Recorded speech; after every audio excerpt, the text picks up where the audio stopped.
Hey folks, Colin here from Sumthins Recording, and today I'm going to show you how to compress kick drum step by step.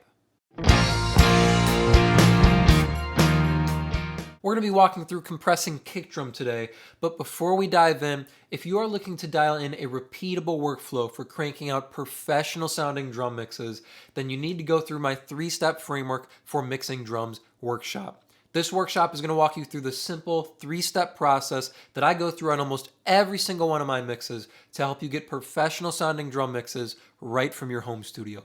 It is a 100% free to watch, on-demand video training, and you can get access to that by clicking the link below in the video description.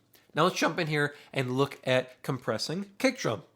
Let me start by playing you this mix here, and you can hear how the drums fit inside the mix. Then we'll go a level deeper. I'll solo up the drums for you. It's a smaller kit here, just kick, snare, and overheads. And then, of course, I'll solo up the kick drum so you can hear it by itself as well. So here's our finished mix for this song here. Just about a year ago, set out on the road, seeking my fame and fortune, looking for a pot of gold. I ran out.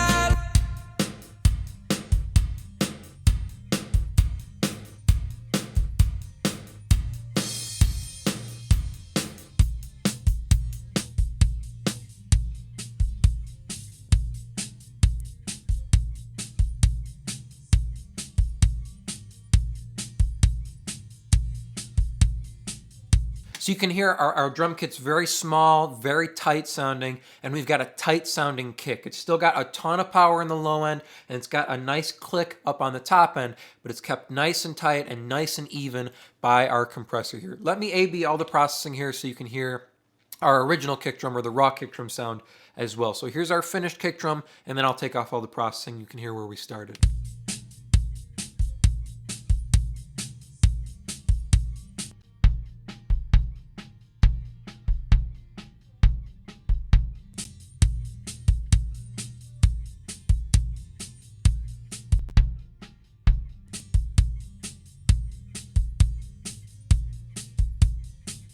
Great, so let's jump into our compressor here on the kick drum. I'm actually using just the stock compressor inside of Studio One here. It's a very, very versatile compressor. You can use the stock plugins inside of your DAW as long as they have most of the functions here, which the stock compressor inside most DAWs has your attack and release, your ratio, and your threshold and makeup gain as well. Some of them just won't have the knee or the mix knob here, but we're not using those for our kick drum compression here.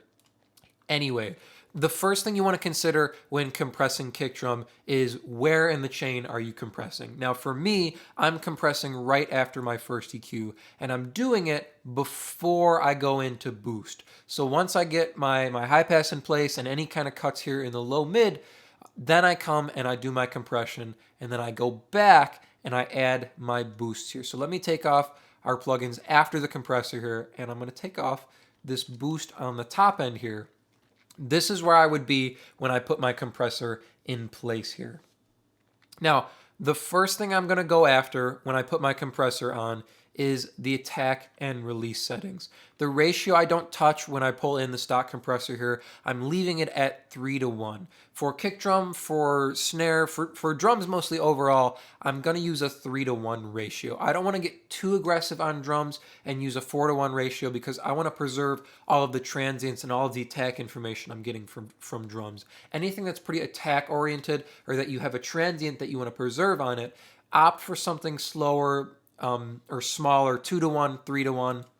I'm going middle of the road here with 3:1.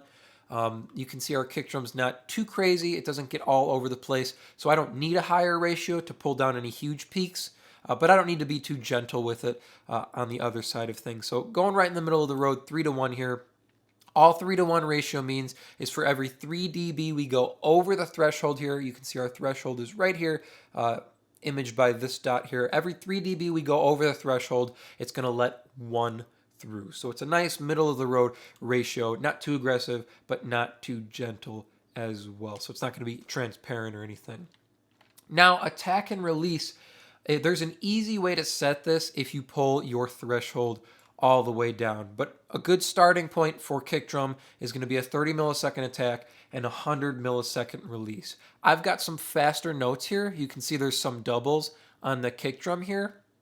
So I've opted for a little bit faster release. But let me show you how to set your attack and release, because it's going to differ depending on your drum kit and depending on your song. So the easiest way to go about setting your attack and release is to do it visually and being able to hear it at the same time. So you can see the gain reduction that's going to happen right here on the meter of the compressor. So what I like to do is pull the threshold really, really far down, so we'll see how the attack and release is working on the kick drum. So if I start here, let me go back to the starting point. So 30 millisecond attack, 100 millisecond release. That's a good starting point for any kind of drums, kick and snare included here. I'm going to hit play. I've got the threshold pulled very, very far down. So we're going to see visually how the compressor is acting on the kick drum here.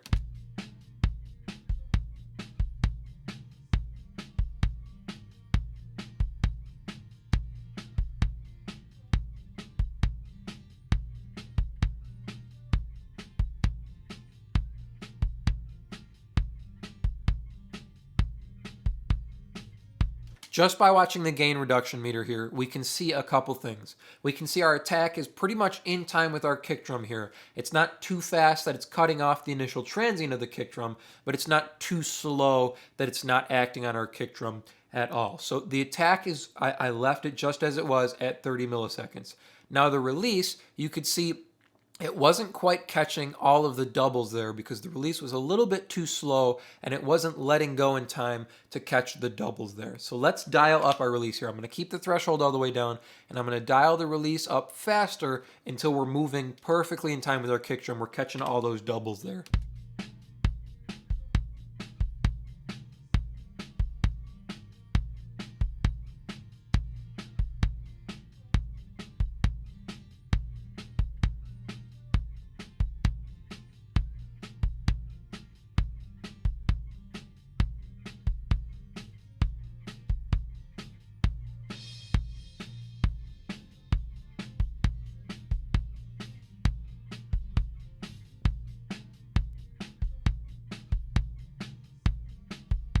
Great. So we've still got our threshold pulled quite a bit far down, but that's so we can visually see how our attack and release settings are affecting the kick drum with the gain reduction meter here. You can see as I dialed the release up, the gain reduction meter started to move in time with our kick drum. So it's helping our kick drum breathe and feel more natural inside the track here. It's not going to feel like there's something clamping down or trying to hold our kick drum in place. You want it to feel natural, and we want to preserve the natural sound of our kick drum because it's a live drum kit, right? And we don't want to take anything away from the drummer who played on this track. They put their pizzazz and their vibe and character on the track. We don't want to reduce any of that by squashing the kick drum with a compressor here. So now that we've got our attack and release set, our attack is making sure we have enough time for the initial transient to pop through, and our release is fast enough that we're catching the doubles from the kick drum here. Now we can dial our release back up to set it in time with our kick drum here. So let's go back here and get our threshold set.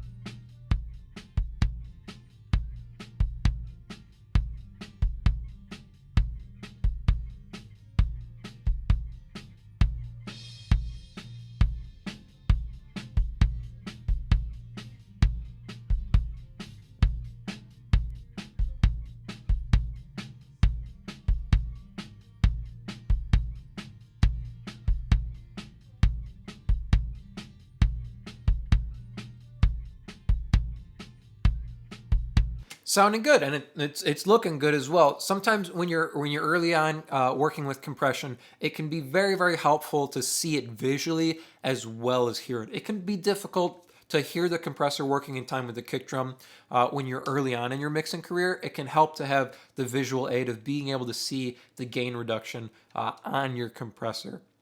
So I've dialed the threshold back to -24 here, -24.5. And all I'm shooting for is about 8.5 dB reduction on our kick drum. I know that seems like a lot, but listen one more time here, and I'll A-B our compressor here. You can hear the difference before and after our compressor. I'll start without it, and then I'll kick it in. You can hear what this 8.5 dB reduction is doing with these attack and release settings on our kick drum.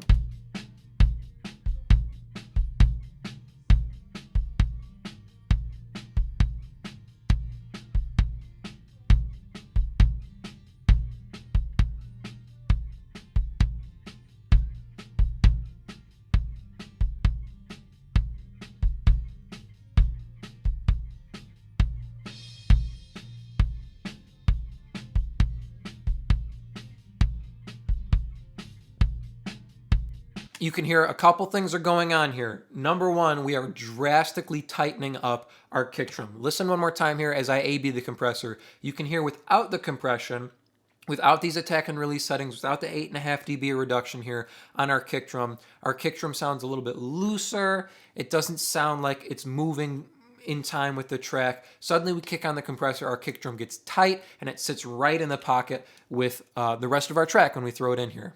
So here's without the compressor, and then I'll kick it back in.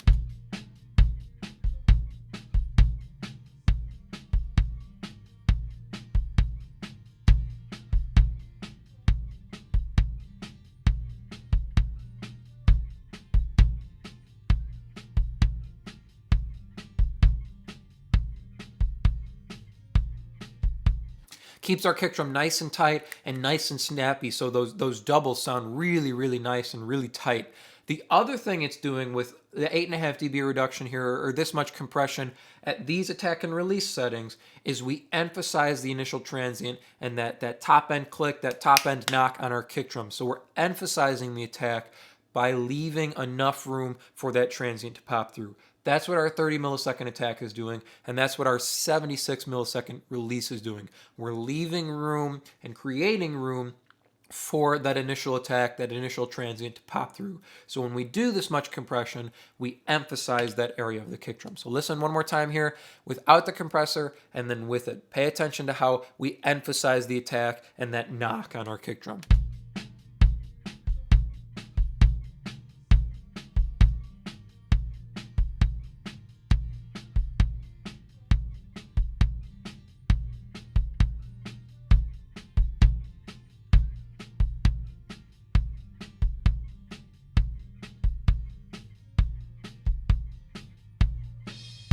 Sounds a little bit less dull when we kick the compressor in because we emphasize that top end click on our kick drum.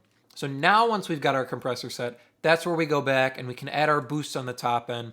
And then post compression is where I would do any kind of low end boosts. I don't want to boost any low end into our compressor because our compressor is not going to handle low end boosts very, very well. And it's going to drastically change the amount of compression we're doing. You can see how much top end I've boosted into the compressor, and take a look down here at the gain reduction and you can see it's not changing very much here.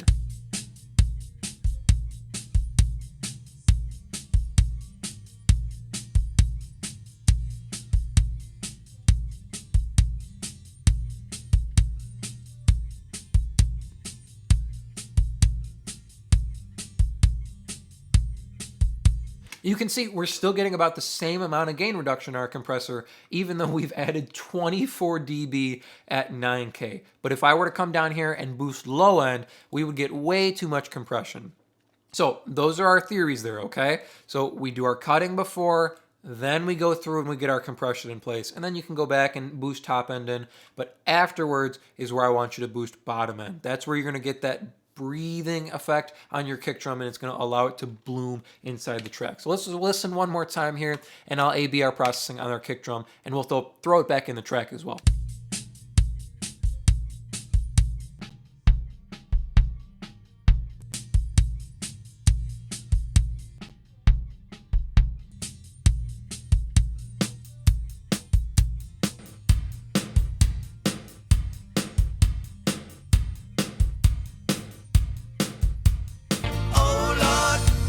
Stuck in a low die again.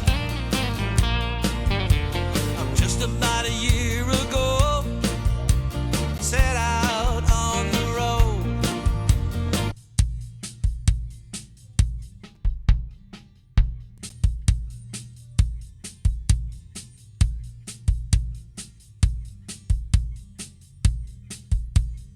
Step by step for compressing kick drum. First, you want to get your compressor in the right place in the chain. So post first EQ, then we're setting our attack and release. So 30 millisecond attack here, a little bit quicker release than usual at 76 here.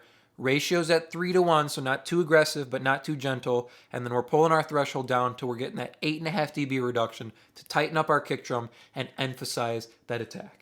I hope that was helpful for you. As I mentioned at the beginning of the video, if you're ready to take your drum mixes to the next level, then I have just the tool for you, and it is completely free. I want you to go through my 3-step framework for mixing drums workshop. It's completely free, instant to watch, and you can get access to it by clicking the link below in the video description. Thank you so much for watching today, and I will see you in the next video.